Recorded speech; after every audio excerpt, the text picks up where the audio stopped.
Terroir. I'm Simon Jacob, your host for this episode from Jerusalem. Before we get started, I ask that wherever you are, please take a moment and pray for the safety of our soldiers and the safe return of all of our hostages. Welcome back to the Kosher Terroir, the podcast where we explore the hidden stories behind the wines you love. I'm your host, Simon Jacob, and today we're taking a closer look at something that goes beyond the bottle, beyond labels and accolades. We're talking about the roots of wine, literally. In this episode, we dive into the movements of sustainability and biodynamics in winemaking. These aren't just buzzwords or fleeting trends. They represent deep, intentional choices made by wineries across the globe. But what do these terms really mean? What do they look like in action? And how do they affect the wine we enjoy and the world we live in? From Bordeaux to Israel, from California to Spain, we'll explore how wineries are cultivating more than just grapes. They're cultivating ecosystems, philosophies, and trust. We'll look at the science, the spirit, and the tangible benefits these practices bring to both the planet and the palate.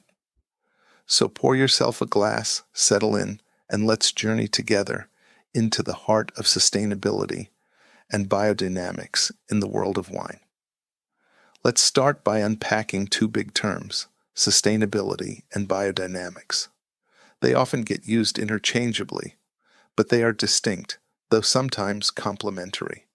Sustainability in winemaking is about more than just being green. It's a comprehensive, science-driven approach focused on minimizing harm while maximizing long-term efficiency and ecological balance. At its core, sustainability asks a winemaker to consider every stage of production, from the vineyard to the bottle, and to ask, how can we do this in a way that protects the environment, supports the people involved, and ensures quality for generations to come? Let's start in the vineyard. One of the biggest concerns in modern agriculture is water use, especially in drought-prone regions like California, Chile, and Israel. Sustainable wineries often employ drip irrigation systems, originally invented in Israel, to precisely deliver water at the base of each vine, using sensors and weather-based data to irrigate only when absolutely necessary. Some wineries go even further by implementing dry farming, relying entirely on natural rainfall to force vines to dig deep roots, improving both resilience and flavor complexity. Energy efficiency is another major focus. Many wineries now power their operations using solar panels, reducing reliance on fossil fuels. Many Israeli wineries, for example, have generated over 85% of their power needs from solar energy. Others use gravity flow winemaking systems to eliminate the need for pumps, reducing electricity usage while also being gentler on the wine. Sustainable wineries also make efforts to manage waste holistically.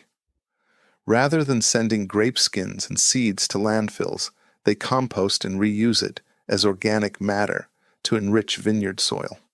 Some even convert waste into biofuel or livestock feed. In terms of biodiversity, sustainability often means treating the vineyard as part of a larger ecosystem. Many wineries plant cover crops, like mustard, beans, or clover, between vine rows. Though in kosher vineyards they need to carry out such planting appropriately to avoid concerns of Jewish law prohibition against mixing species, and it encompasses several areas, including plants, animals, and garments. When it comes to plants, the Torah prohibits sowing certain types of seeds together or planting them too close to one another. This falls under the mixing of different species in agriculture. When done appropriately, though, these plants prevent erosion, replenish soil nutrients, and attract beneficial insects that act as natural pest control. Birds, bees, sheep, and even bats are welcomed into this microecosystem, maintaining balance without the use of chemical pesticides. Crucially, sustainability is about people too. Social equity and fair labor practices are integral to the model. That means providing fair wages, safe working conditions, and health benefits for vineyard workers, many of whom have historically faced harsh conditions. Some wineries invest in education and housing for farm worker families. Others, in South Africa and Australia, support community cooperatives and development initiatives to ensure wine profits help build thriving local economies. And sustainability doesn't end in the field or the cellar. It continues through packaging, distribution, and community involvement. Lighter weight glass bottles reduce carbon emissions during shipping. Alternative closures like recyclable corks or screw caps made from renewable materials are on the rise. Labels are being printed on post-consumer recycled paper using non-toxic inks. Some wineries, like Fetzer, have even switched to biodiesel-powered trucks to deliver their wines. To ensure these efforts are more than marketing buzz, many wineries seek third-party certifications. In California, ESIP Certified Sustainability in Practice assesses everything from pesticide reduction to water efficiency to community outreach. In Oregon and Washington, Live Certified holds vineyards to rigorous environmental and social standards. The California Sustainable Wine Growing Alliance, CSWA, offers an overarching framework with over 200 criteria, proudly publishing their compliance metrics annually. In short, sustainability in wine is not a single act. It's a mindset. It's about stewardship, transparency, and accountability. It asks, can we grow better wine and be better neighbors to the land and people? Let's shift from sustainability to something even more holistic, biodynamic winemaking. If sustainability is rooted in science and stewardship, biodynamics adds a layer of spiritual ecology, a philosophy that sees farming not just as environmental management, but as a form of cosmic harmony. Biodynamics was developed in the 1920s by Austrian philosopher and scientist Rudolf Steiner, who believed that modern industrial farming was depleting the vitality of both the land and the food it produced.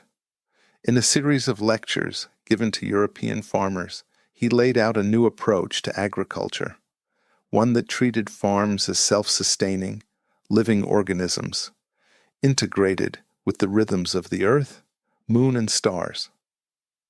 Applied to winemaking, biodynamic viticulture builds upon the principles of organic farming. No synthetic fertilizers, no chemical pesticides. At its heart is the belief that everything in the vineyard is interconnected. The vines, the soil, the insects, the people, the animals, and even the cosmos. Biodynamic farmers follow an astronomical planting calendar, which divides days into 4 types: fruit, flower, leaf, and root days, based on lunar cycles and planetary alignments. For example, grape harvesting is often timed for fruit days, believed to best preserve flavor and vitality, while pruning may be done on leaf or root days to support balanced growth. One of the most distinctive aspects of biodynamics is the use of specially prepared composted treatments, known as preparations. These include cow manure that has been buried inside a cow horn over winter, then unearthed and diluted with water, often dynamized by vigorous stirring, and sprayed over the soil. It's believed to stimulate microbial life and root development. Crushed quartz, silica, packed into a cow horn and buried through the summer, then sprayed over the vines to enhance light absorption and photosynthesis. Other preparations use herbs like yarrow, chamomile, dandelion, oak bark, valerian, and horsetail, either composted or applied as teas or sprays. Each one is thought to bring balance to a specific part of the vine's health, whether encouraging flowering, boosting immunity, or regulating growth. To the outsider, it may sound strange, even mystical. But for practitioners, the proof lies in the vitality of the vineyard and the balance of the wine. Winemakers often report that their vines become more resistant to disease, their soils more alive with microbial diversity, and their wines more expressive, even from difficult vintages. Take Domaine Le Fleuve in Burgundy, a historic estate that turned to biodynamics in the 1990s after facing disease and declining yields. Since the switch, their vines have rebounded, and their wines have earned global acclaim for purity and finesse. Or Nicolas Joly of Clos de la Coulée de Serron, perhaps the most vocal biodynamic evangelist in the wine world, whose small Loire estate produces wines revered for their complexity and individuality. In Bordeaux, Château Pontet-Canet, a classified growth in Pauillac, fully converted to biodynamics under Alfred Tesseron, using horses instead of tractors, cultivating biodiverse insect habitats, and introducing dynamized water into their treatments. The transformation was dramatic. Vine health improved, and wine critics began awarding higher scores with each vintage. Biodynamic farming is not limited to France. In Israel, a growing number of winemakers are exploring biodynamic practices to reconnect with ancient rhythms of agriculture. Some boutique producers in the Judean hills and Upper Galilee have begun experimenting with moon cycle pruning and compost infusions, seeing it as a return to more mindful stewardship of the land. Certification for biodynamic practices is overseen by international organizations like Demeter and Biodynamic. These certifications go well beyond organics. They require deep ecological planning, documentation, and annual audits to ensure authenticity. Demeter-certified wines are still relatively rare, but they are growing in number as both consumers and winemakers seek more soulful, terroir-driven expressions. Biodynamic winemaking doesn't just produce wine, it cultivates a relationship between farmer and vine, between soil and sky, and between the natural and the transcendent. Whether or not you embrace every aspect of the philosophy, one thing is clear. For many winemakers, the vineyard feels more alive, and so does the wine. Let's now look at how this plays out in the real world. In Bordeaux, France, Pontet-Canet is a fifth growth estate in Pauillac that produces a limited release of kosher wines. It turned heads when it embraced biodynamics in the early 2000s. Alfred Tesseron made the bold move to replace tractors with horses, allowing gentler soil compaction and deeper root growth. They use dynamized water that's stirred in a vortex motion to enhance its energy, according to biodynamic philosophy. They prepare compost using cow horns filled with silica, buried for months underground. The result? Vines that are more resilient, wines that critics say have gained finesse and vibrancy, and a vineyard that feels more alive. Next, in Spain, Elvi Wines is a kosher-certified winery, known for its commitment to sustainable agriculture and respect for tradition. Working across regions like Rioja and Priorat, Elvi has implemented dry farming, native yeasts, and minimal intervention practices to emphasize terroir and reduce their environmental footprint. They avoid herbicides and synthetic inputs, instead focusing on soil regeneration and vineyard biodiversity. Elvi is also exploring biodynamic techniques, harvesting and racking based on the lunar calendar, blending tradition with innovation. Their wines are not only kosher, but also expressive, elegant, and increasingly aligned with ecological principles. Then in Israel, the Rekanati winery has adopted sustainability with a Mediterranean perspective.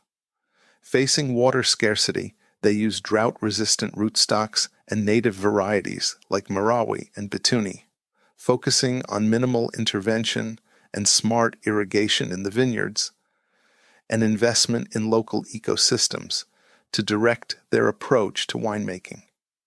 Their wines express place with authenticity, and the vineyard is a model of climate adaptation. Again, in Israel, Domaine du Castel, based in the Judean hills near Jerusalem, is a leading example of premium kosher winemaking with a sustainable focus. Founded in 1988, the winery has grown from a backyard operation into one of Israel's most respected producers.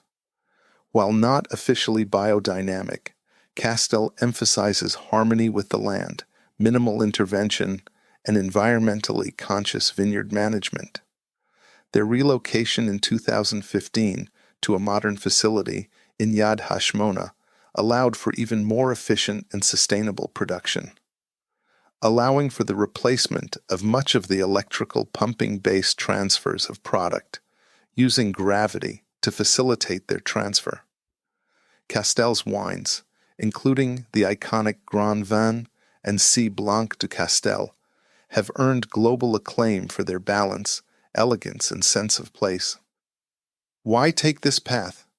Why abandon convenience and scale in favor of horses, compost, and lunar calendars? Let's start with the most pressing reality: climate change. Grape growing is inherently sensitive to weather and climate. Warmer temperatures, erratic rain patterns, and extreme events like frost or heat waves can devastate harvests. By adopting sustainable or biodynamic practices, wineries gain more resilient vines, healthier root systems, and greater biodiversity, all of which help vineyards better weather these growing uncertainties. Next is the health of the soil. After decades of conventional farming, many vineyard soils around the world have been depleted of life. By reintroducing compost, planting cover crops, and minimizing synthetic inputs, winemakers can rebuild their soil's microbial life. Why does that matter? Because healthy soil isn't just dirt. It's the life source of the vineyard. It determines how vines feed, how grapes ripen, and ultimately, how the wine tastes. But it's not just about the environment. There's also an economic and philosophical dimension. Wineries that invest in these practices often reduce long-term costs, especially in water and chemical usage. They may also attract loyal customers willing to pay a premium for authenticity and ethical transparency. And then there's the matter of legacy. Many family-owned wineries view themselves as stewards, not just producers. They want to hand off the land to the next generation in better condition than they received it. Sustainability becomes a moral imperative, not just a marketing label. For biodynamic producers, there's also a spiritual and energetic motivation.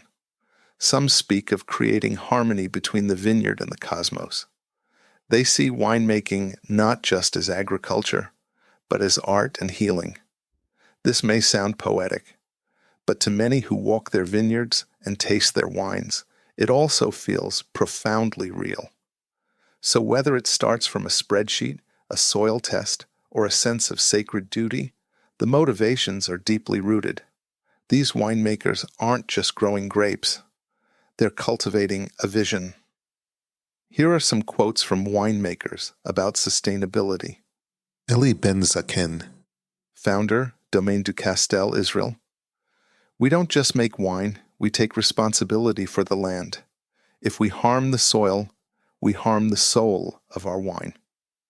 Daniel Rogov, Israeli wine critic, paraphrasing Castel's philosophy. Castel understood early that great wine doesn't come from modern technology alone. It comes from care, from harmony between man and nature. Gar Eliras on Rekanati Winery, Israel. Our climate is changing fast. If we don't adapt by planting smarter, irrigating less, and nurturing local varieties, We're not being responsible vintners. We're just renters on borrowed land. Some additional quotes on biodynamics. Alfred Tesseron, Pontet-Canet, France. Biodynamics is not magic. It's listening to the vineyard, to the animals, to the cosmos. When the vineyard is in balance, the wine finds its own voice. Elisabetta Foradori, Italy, a Demeter certified producer. Biodynamics gave me a language for something I already felt, that wine is alive. It has rhythm, energy, and memory. Victor Urrutia, CEO, Cvini, Spain. We don't inherit vineyards from our ancestors. We borrow them from our grandchildren. Gabriel Geller, wine industry expert. Kosher wine consumers are more conscious now. They don't just want kosher certification. They want meaning in their bottle, ethics, ecology, and excellence. Here are some quotes on consumer connection. Writer David Silverman on LV Wines, Spain. We've always believed that kosher wine can be world-class. Sustainability lets us tell a deeper story, not just about religion, but about the earth. Winemaker Nicolas Joly, owner of Clos de la Coulée de Serran, France. When you treat nature like a partner, not a machine, the wine becomes a messenger of place. You're not drinking a product, you're drinking a conversation. So what's in it for you, the wine lover? Let's begin with the most immediate and intimate aspect: taste. Sustainable and biodynamic wines often offer a more authentic expression of their terroir. This is because vines growing in biologically rich, undisturbed soil develop deeper root systems, drawing up a broader range of nutrients and minerals. These nutrients influence not just the ripeness of the grapes, but their aromatic complexity, mouthfeel, and balance. As a result, wines from healthy ecosystems frequently display heightened freshness, clarity, and tension. Biodynamic wines, especially, are known for their elegance, lifted aromatics, and a sense of vibrancy that many wine professionals describe as alive in the glass. Now consider the health implications. Sustainable and biodynamic producers avoid synthetic herbicides, pesticides, and fertilizers, which not only protect the environment, but also reduce chemical residue in the wine. These wines are often fermented with indigenous yeasts that come naturally from the vineyard and the winery, rather than laboratory-cultured strains. Native yeast fermentations are slower and more nuanced, allowing more complexity to develop. Lower sulfite levels are also common, making these wines gentler for those who are sulfite sensitive. Additionally, sustainable wineries often employ less invasive fining and filtration processes. This means the wine retains more natural phenolic compounds, which some studies suggest may carry health benefits, like antioxidants and polyphenols, when consumed in moderation. Many of these wines are also vegan, as they avoid animal-based clarifying agents, which are often found in non-kosher certified wines. Beyond physical health, let's look at mental and emotional well-being. Choosing wines that are ethically and environmentally sound offers a sense of satisfaction and purpose. You're not just buying a beverage, you're making a conscious choice.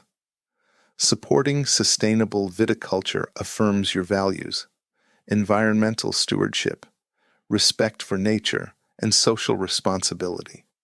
Speaking of values, sustainable wines often come from producers who care deeply about transparency. Many publish their vineyard practices, soil care methods, water conservation efforts, and social impact reports. This transparency builds trust. As a consumer, you know where your wine comes from, how it was made, and who made it. That knowledge turns a bottle into a story, and a story into a connection. These connections go further. Wines from small, sustainable, or biodynamic wineries often reflect the fingerprints of their makers. They aren't industrial mass-market products. They're expressions of people, places, and philosophies. Drinking these wines invites you to experience a region's climate, traditions, struggles, and aspirations. It's cultural immersion through a glass. There are even sensory and aesthetic benefits. Many natural and biodynamic wines use minimal packaging and avoid heavy bottle glass, reducing their carbon footprint. Labels often emphasize artistry, storytelling, and local identity. You'll notice more corks from sustainable forests, less foil, and recyclable materials. Lastly, there's the communal benefit. Sustainable wine culture often encourages education, hospitality, and open dialogue. Visiting these wineries, should you get the chance, is usually a more personal experience. Tastings are often led by family members, winemakers, or viticulturists themselves. This fosters a deeper appreciation of the craft and builds relationships between producers and consumers. So, what's in it for you? Better taste, better health, better ethics, better transparency, and a better story. You're supporting artisans, protecting ecosystems, and enriching your experience with every sip. In a world filled with choices, sustainable and biodynamic wines invite you to choose mindfully and deliciously. So, as you lift that next glass to your lips, I invite you to pause for a moment, not just to swirl, sniff, and sip, but to reflect. Every bottle of wine has a story. And when it comes from a sustainable or biodynamic winery, that story often runs deep. Let's explore a few guiding questions to help you connect more meaningfully with the wine in your glass. How was this wine made? Was it crafted with care or churned out in a high-volume facility? Was the vineyard managed organically or chemically fertilized? Did the grapes ferment with native yeasts from the vineyard itself, or were they inoculated with lab strains designed for consistency? For example, wines from Elvi in Spain rely on minimal intervention and dry farming practices to let nature speak through the glass. Pontet-Canet in Bordeaux ferments with indigenous yeasts and forgoes synthetic inputs altogether. Understanding how a wine was made helps you appreciate the craftsmanship, or the lack of it, behind what you're drinking. What choices did the winemaker make to preserve the land? Was water used wisely? Were cover crops planted to feed the soil? Did the winemaker use horses instead of tractors, like at Pontet-Canet, to reduce soil compaction, or employ gravity-fed systems to reduce energy use?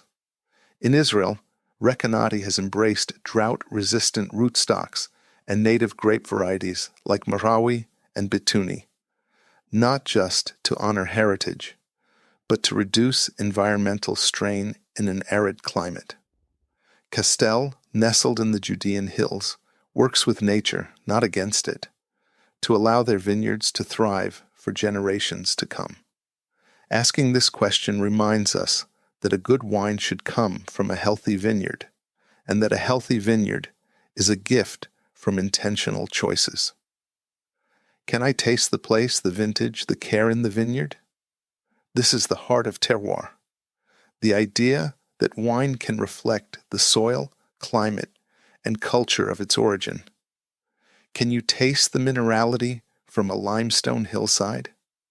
The sun-drenched ripeness from a particularly warm year? The tension between sweetness and acidity that tells the story of a cool climate harvest? In biodynamic wines especially, this sense of place often shines. It's not masked by additives or technology. Think of a Syrah from the northern Rhone with cracked pepper and violets that echo the granite soil and cool breeze. Or a Marawi from Israel that offers citrus and herbs, capturing the Mediterranean breeze and ancient soil beneath its vines. When wine is made with care, you're not just tasting grape juice. You're tasting geography, geology, and even history. Does this wine connect me to something bigger than myself? This may be the most personal question. When you drink a wine that's been grown with intention by people who respect the earth, the workers, and the process, it often carries a kind of resonance. Maybe it reminds you of a trip you once took, or introduces you to a corner of the world you've never seen. Maybe it sparks a conversation around your dinner table. Maybe it gives you a sense of rootedness or mindfulness in a fast-paced world. A sustainable or biodynamic wine, by its very nature, is part of a larger dialogue about climate, culture, ethics, and community. When you drink with that awareness, wine becomes more than a beverage. It becomes a bridge. So next time you open a bottle, don't just ask, "Do I like this?" Ask, "What am I really experiencing here?" The answer might surprise you or even inspire you. Thank you for joining me on this journey into the heart of winery, sustainability, and biodynamics. Whether you're sipping a bold, age-worthy Bordeaux or a crisp, mineral-driven white from the hills of Israel, I hope today's episode has added a new layer of understanding and maybe even a bit of wonder to what's in your glass. Because wine is never just wine. It's a story. It's a reflection of the soil, the season, the hands that tended the vines, and the values that shaped every decision from bud to bottle. When that process is rooted in respect for the earth and care for the people involved, the result is more than just delicious. It's meaningful. If today's conversation inspired you, if it sparked a question, a new curiosity, or simply made you appreciate that bottle on your table a little more, share it with a friend. Tell someone who loves wine, nature, or meaningful stories to tune in. And if you haven't yet, subscribe to the Kosher Terroir on your favorite podcast platform so you never miss an episode. Leave us a review. It helps more listeners discover this growing community of thoughtful drinkers. Most importantly, as you explore wines in your own life, consider supporting those producers who are doing more than making good wine. Support those growing with purpose, those who see their work as part of something bigger. Until next time, keep your glass full, your questions deep, and your wines rooted in something meaningful. L'chaim.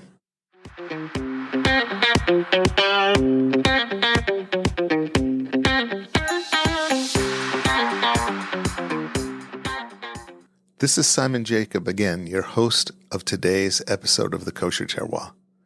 I have a personal request. No matter where you are or where you live, please take a moment to pray for our soldiers' safety and the safe and rapid return of our hostages. Please subscribe via your podcast provider to be informed of our new episodes as they are released. If you're new to the Kosher Terroir, please check out our many past episodes.